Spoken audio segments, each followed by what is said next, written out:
Ready, please.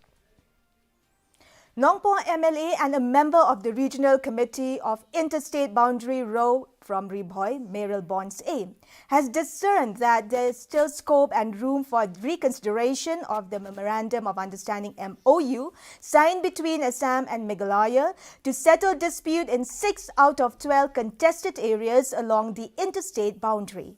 SAM has also emphasized that it is important to take all stakeholders on board while resolving the vexed Assam-Meghalaya boundary dispute. Admitting that there is resentment with the boundary pact, the Nongpoh MLA reiterated that there is scope for reconsideration by the Meghalaya and Assam governments since Parliament has the final say on the matter.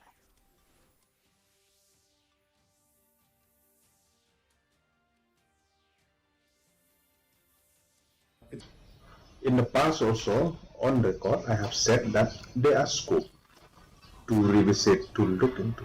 Because it is very important that every stakeholder has to be taken on board, be it the traditional head, the Hima, the Raj, the Rangbashnong, the headmen, the Nokoma, those who are there, they have to be taken into consideration.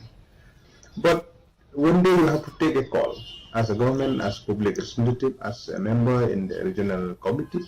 I felt that the first step has been done. If there is anything to be rectified, as I have said before also, it is the parliament who has a final say on this.